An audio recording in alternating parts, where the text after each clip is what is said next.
Hello, my friends. Thank you for joining us. As we produce our videos, you might see Susanna playing the role of my sidekick. But there are things about her that you do not yet know, but you will know in today's video.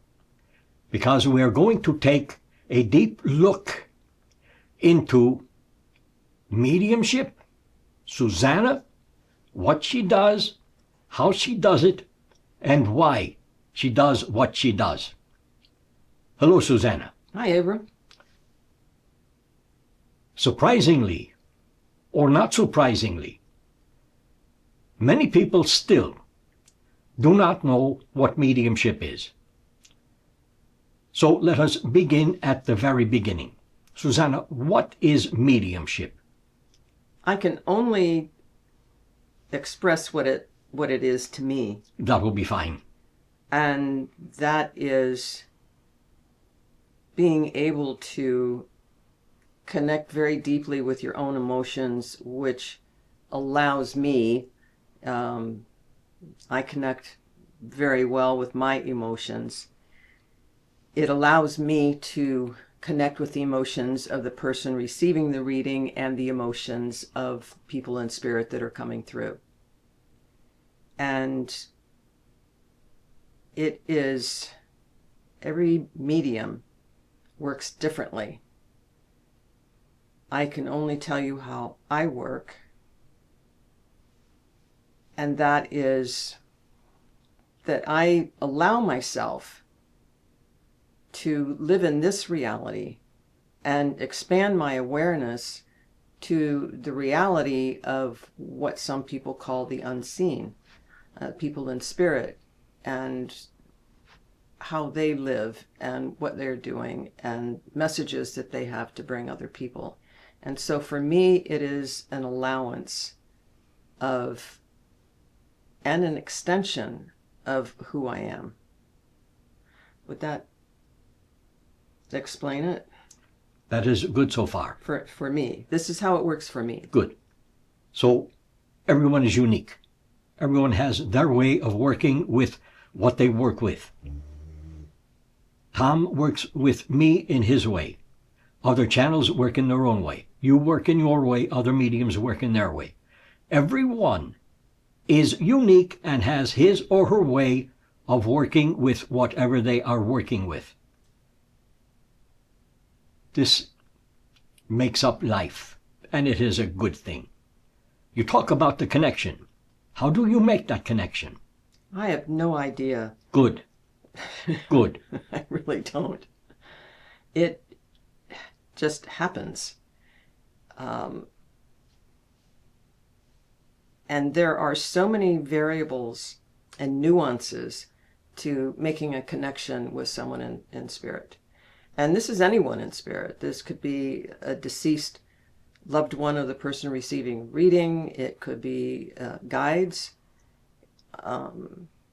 ETs, anyone that wants to connect on an emotional and emotional level and with their consciousness, even people in comas. This is not a rarity, I don't believe, because it's been available to me on a few occasions when someone is in a coma and wishes to communicate with the family. So I know that works for me. I don't know how that works for other mediums. So people don't have to be dead. No, they can be alive. They could be someone that has schizophrenia. They could be just someone. And for some reason, I am able to, at times, connect with their consciousness. And they give me information. And again, I don't know how rare this is, or if every medium can do it. I don't know that. But I do get information from alive beings and animals. And so I'm able to communicate with animals that are alive and who are deceased. And a lot of times when giving a reading to someone, if their animal is close by, more times than not, they would like to have something to say.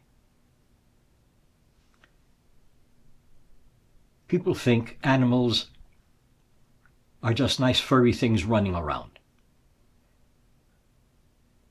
Animals' consciousness is higher than human consciousness. I have said that before, and I will say it again, and I will keep saying it. This does not discount people being intelligent.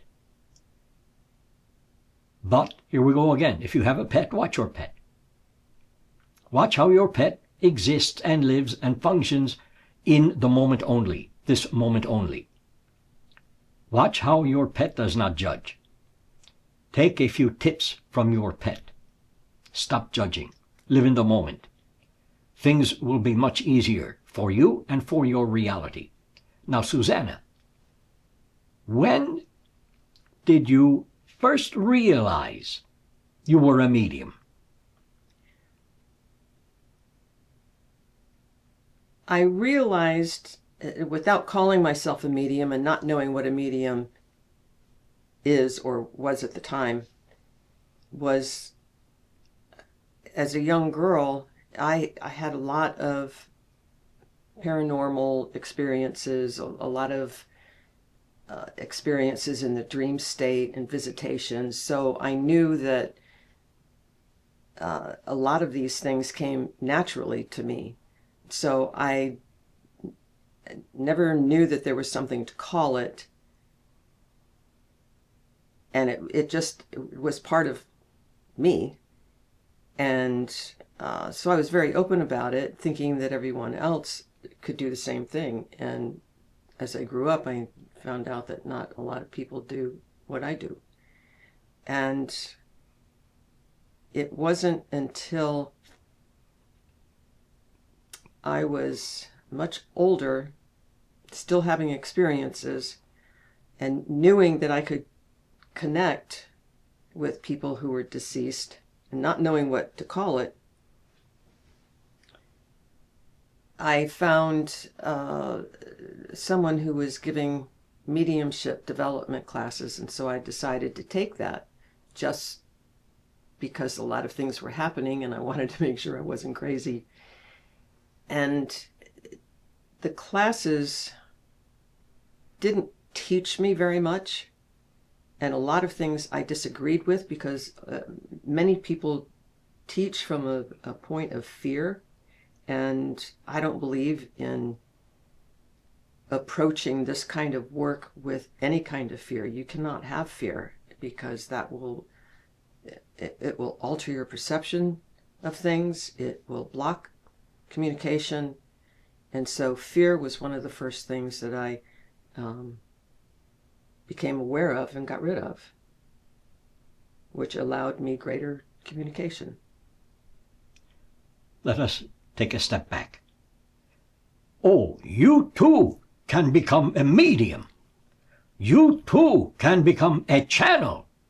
Just say these 3 words and you will be channeling and talking for dead people. No, it does not work that way. If this is what you think and how you think, change your way of thinking. Real mediums, real channels are born into it. Many people think they are mediums, channels, musicians, artists, and all the rest.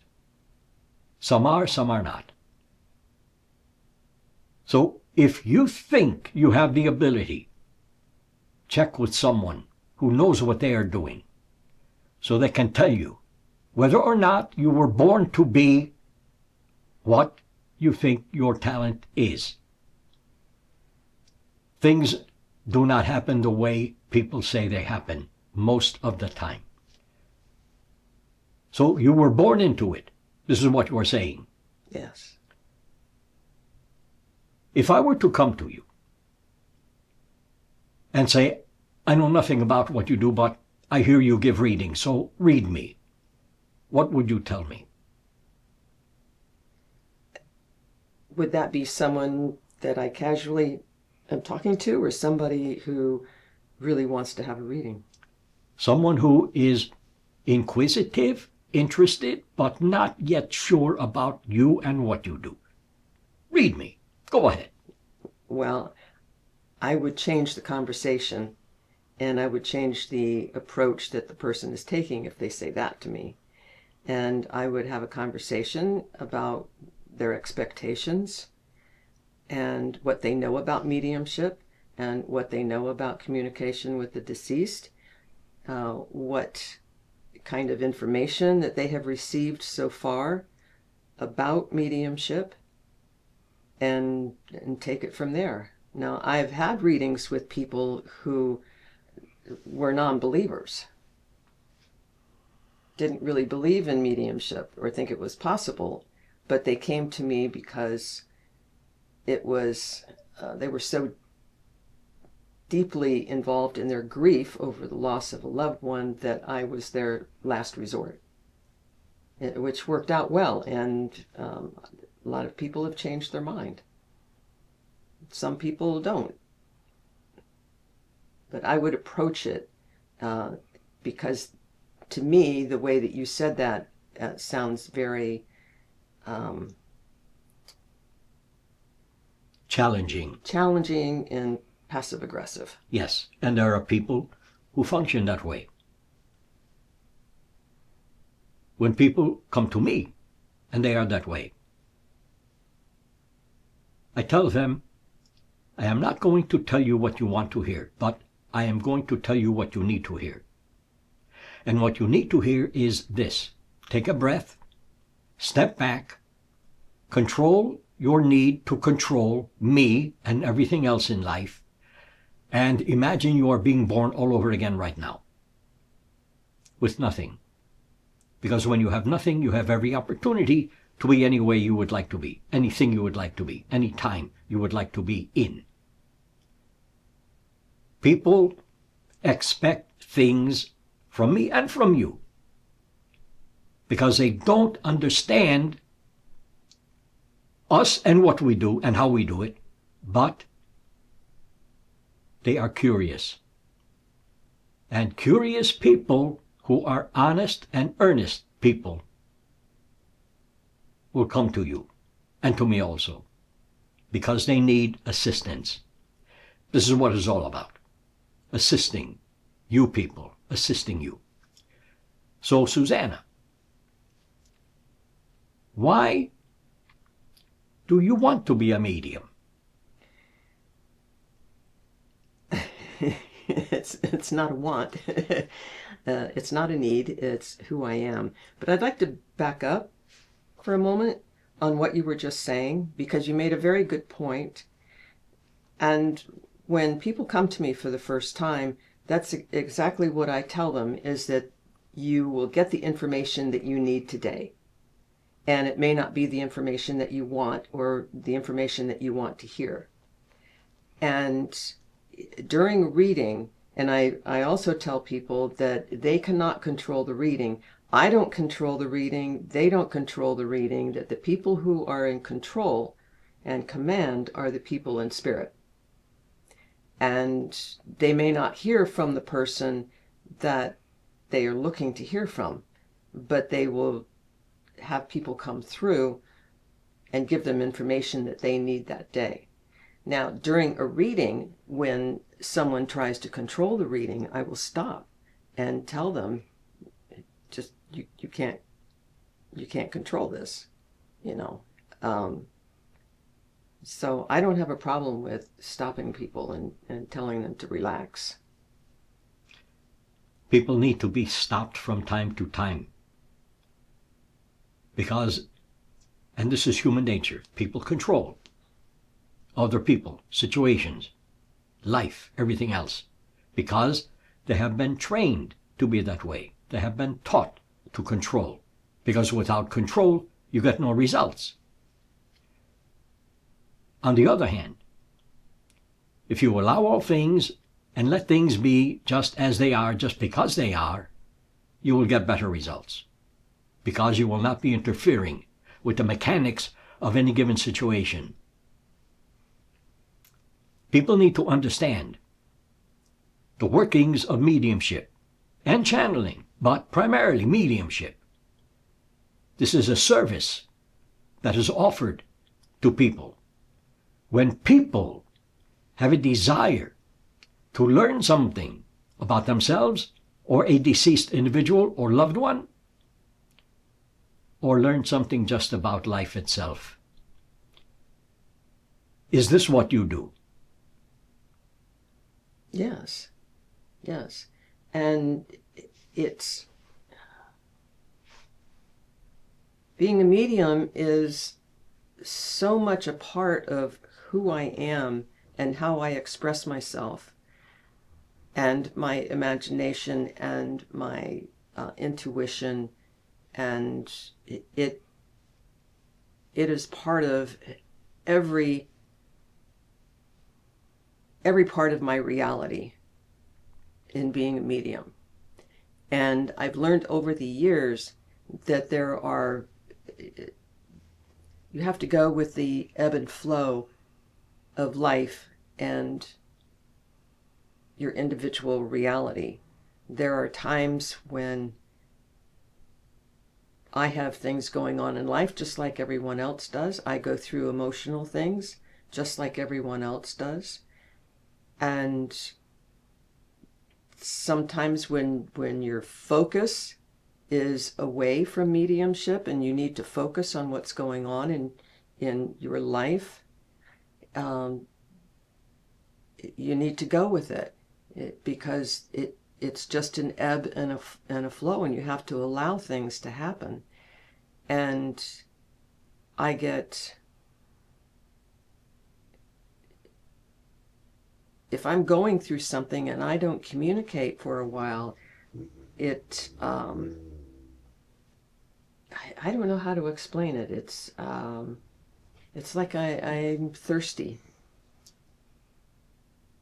because it's just part of my beingness. It's part of my body, my physical body. It's part of my emotions. It is part of my essence, my soul. It's everything about me. And you need to express that. Yes, absolutely. Most people, don't express themselves the way they can express themselves. And they create a mess in and for their life.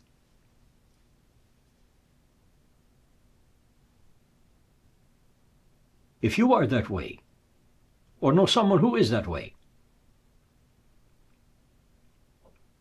stop. Just stop what you are doing. And simply start all over again. A good medium, a good channel can help you to start all over again. Because life is a series of starting over and over and over and over again. Consider that with joy. You will be doing yourself a favor.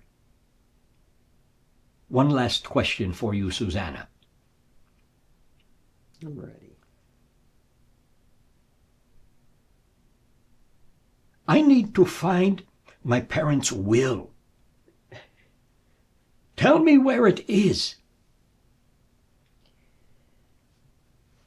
I don't do that. Then am I wasting my money being with you? Oh, so this person has paid? Yes, absolutely. That is something that I express at the very beginning of a reading. I'm not really terrific at names, dates. I cannot tell you where the will is. I cannot tell you where mom's wedding ring is. I don't do any of that. I connect on an emotional level, and sometimes information comes through that has to do with family dynamics and the dynamics of the people involved, and roles that we play with each other, that we have in life. So I get that out of the way right away. All right. Not to expect that from me. And I don't do missing persons. That's not my forte. How would you explain what my particular niche is?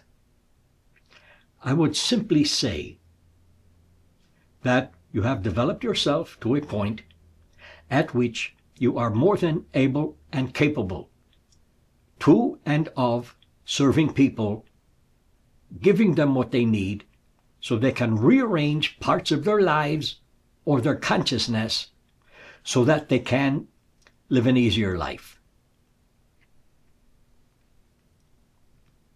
You take away confusion for many people. This is a good thing. That's correct. You take away anxiety for many people. This is a good thing. That's correct. You put them on the right path, but ultimately, and this applies for me also, when I put someone on the right path, it is up to the person to take the path or not. So all I can do is offer suggestions, and people take them and do what they need to do with them. You, on the other hand, offer people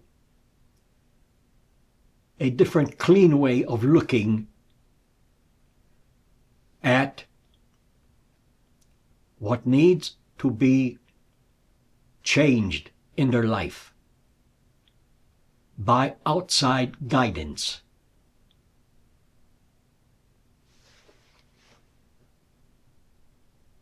I think that wraps it all up. What do you think? I think that's very good. All right. Thank you, Susanna. Thank you, Abram. Thank you. I love you. Enjoy your day. We will see you again. Thank you again.